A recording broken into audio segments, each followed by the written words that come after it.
ओम शांति। आज हम बहुत सारी आत्माओं की मदद करना चाहते हैं। हमारी दिल की आश भी होती है कि हम हर एक आत्मा का सहारा बने, और हम सहारा बनते भी हैं। कई आत्माओं को भोजन कराकर बनते हैं, कई आत्माओं को अन्न दान वस्त्र दान देकर, कई आत्माओं के चेहरे पर खुशी लाकर, अलग अलग तरीके से। कोई दान पुण्य करके करता है, कोई अच्छे कर्म करके करता है। लेकिन कौन से ऐसे दो कर्मों से आप अनेक आत्माओं की जीवन को बदल सकते हो, जिनसे वो आत्माएं खुश भी होंगी, ब्लेसिंग भी आपको देंगी और अपने जीवन को भी संवारेंगी। क्योंकि आज आप देख रहे हैं मनुष्य के जीवन में ओनली टेंशन बच गई है। टेंशन के अलावा कुछ नहीं है उसके जीवन में। वो जहां पर भी खड़ा होता है, जिस तरीके से भी वो खड़ा होता है, वहीं टेंशन क्रिएट हो जाती है। आज एक गरीब व्यक्ति कहें या एक साहूकार व्यक्ति कहें या एक मध्यम व्यक्ति कहें, हर एक के जीवन में किसी न किसी प्रकार की टेंशन है।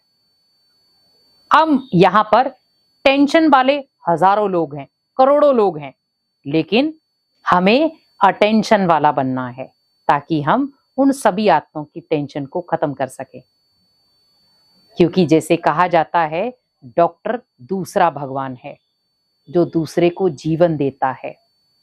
लेकिन आप सोचो, आप किसी के दुख में काम आए, आप किसी की चिंताओं में काम आए, आप किसी के जीवन को बदलने में काम आए, तो आपको भी कौन सी डिग्री मिलेगी? भगवान की।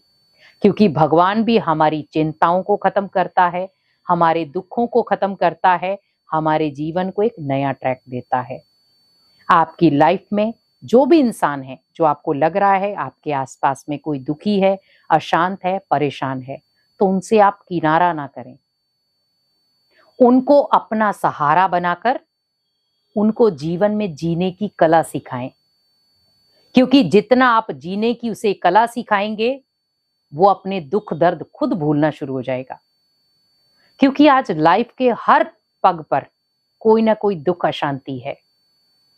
क्योंकि जीवन ऐसा बन गया है कि व्यक्ति ना चाहते भी दुख अशांति ले लेता है, ना चाहते भी वो ऐसी पीड़ाएं ले लेता है जो बर्दाश्त भी नहीं होती। हर एक आत्मा का स्वभाव संस्कार अपना अपना है। कई बार कुछ आत्माएं आपकी एक ही बात सुनने के लिए बैठ जाएंगी, कई बार आपको टू मच मेहनत करनी पड़ेगी।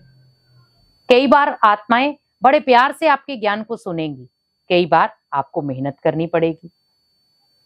कई बार इजीली वो आपकी खुशी खुशी से आपकी हर बात को मानेंगी, कई बार आपको कुछ गलत बातें सुनाकर भी चली जाएगी। पर यहाँ पर आपको ध्यान रखना है कि जैसे एक डॉक्टर है, वो पेशेंट कैसा भी है, किस तरीके का भी है, चिल्लाने वाला है, चीखने वाला है, लड़ने वाला है, लेकिन उसे वो हैंडल करता है। आज आप देखें, एक मेंटली मेंबर है, उसे एक डॉक्टर कैसे हैंडल करता है? उसके स्वभाव संस्कार को, उसकी आदतों को, उसके नेचर को आप नॉर्मली इंसान हम नहीं संभाल पाते।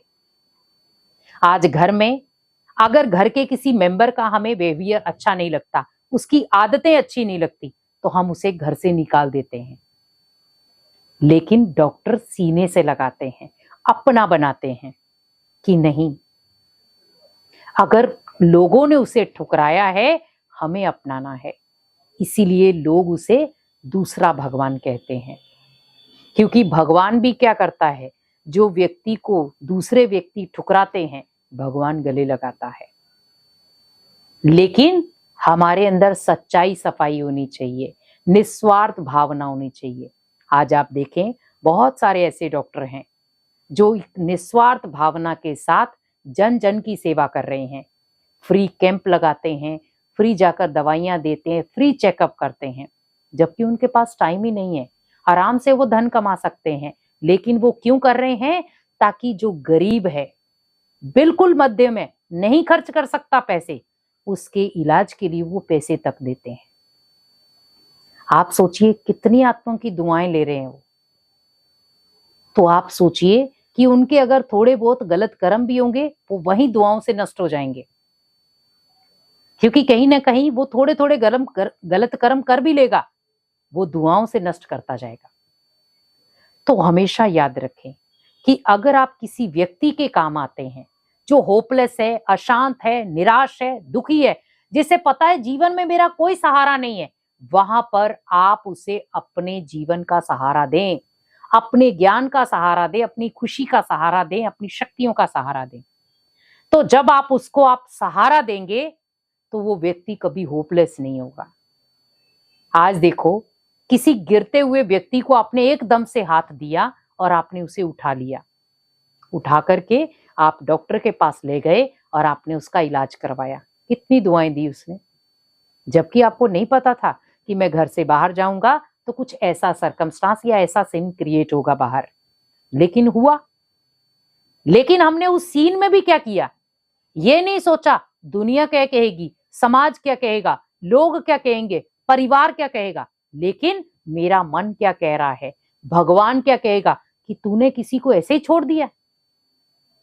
आज बहुत सारे लोग डर जाते हैं कि कोई सामने रोड पर गिर गया है, हम क्यों उठाएं, हम ही फंस जाएंगे। आप याद रखें कि आपके एक कदम से किसी की जान बच सकती है। कोई बात नहीं, अगर कोई क्वेश्चन आपसे पूछेगा, पूछने दें, आप निडर होकर के उसका सामना करो। आप क्यों डर रहे हैं? आप उस आत्मा का सहारा बनो जो ऑलरेडी बेसहारा है, क्योंकि वो गिर गई है, चोट लग गई है, बेहोशी की हालत में, और हम अपना सोच रहे हैं मुझे किसी की बातों का जवाब नहीं देना है, मुझे इन चीजों में फंसना ही नहीं है। आप सहारा तो बन के देखो, भगवान आपका सहारा बन जाएगा। कई ऐसे सीन हमने देखे हैं, सामने कोई किसी को मार के भी चला जाता है और पब्लिक ओनली देखती रहती है, कोई प्रयास नहीं करती है। और वही सीन अगर आपके घर के किसी फैमिली मेंबर के साथ होता तो क्या हम तब भी ऐसे देखते? कुछ भी नहीं करते। हाँ, मैं मानती हूं, मान लो किसी ने कुछ गलत किया तो उसका रिटर्न उसे गलत मिला, पर कई बार अच्छा करने के बाद भी गलत ही मिलता है। कई बार हम कहते हैं मान लो सामने वाला गलत हुआ और हम उसकी मदद करने के लिए तैयार हो गए, हमारे ऊपर ही वो ब्लेम लग जाएगा। वहां पर परखने की शक्ति आपके पास होनी चाहिए, क्योंकि जीवन में कई ऐसे मौके आते हैं जहां पर भगवान आपको संकेत देता है, बच्चे खुद को बलशाली बना लो। हम बना सकते हैं, लेकिन आप सोचो जब आप अनेक आत्माओं के मददगार बनते हैं तो भगवान की ब्लेसिंग भी हमें मिलती है। क्योंकि जब हम अपने जीवन को अनेक आत्माओं के लिए निशावर कर देते हैं तो सोचिए, हर आत्मा का एक एक शब्द हमारे लिए दुआएं बन जाता है। हम अपने लिए नहीं सोचते, दुनिया के लिए सोचते, क्योंकि वो अपने लिए इंसान कभी सोचेगा ही नहीं। वो हमेशा क्या सोचेगा कि मुझे किसी को दुख से कैसे निकालना है, किसी को परेशानी से कैसे निकालना है, कोई अशांत है उसे शांत कैसे करना है, किसी को चोट लगी उसे मलहम कैसे लगाना है। वो इस चीज का ध्यान रखेगा और उसी से वो अपने जीवन को पावरफुल बना लेगा। तो यहां पर बस आपको ध्यान रखना है कि आपको भगवान ने निमित्त बनाया है अनेक आत्माओं की मदद करने के लिए। क्या हम तैयार हैं? भगवान ने तो मुझे जिम्मेवारी दे दी, लेकिन क्या मैं उस जिम्मेवारी को निभा पा रहा हूं? कि मैं बस यही सोच रहा हूं मुझे ओनली अपने घर के 4 सदस्यों की जिम्मेवारी निभानी है, मुझे संसार की जिम्मेवारी से कोई मतलब नहीं है। संसार भी मेरा परिवार है। अगर मैं उस दुनिया को परिवार समझ कर बैठा हूं तो मैं हर एक की मदद करने के लिए तैयार खड़ा हूं। इसीलिए कहते हैं कि संसार को परिवार बना लो तो कभी लड़ाई झगड़ा होगा ही नहीं, क्योंकि वो सतयुग की दुनिया क्या थी, संसार था पर परिवार था, तो परिवार में खुशियां थी, तो वहां दुख था ही नहीं।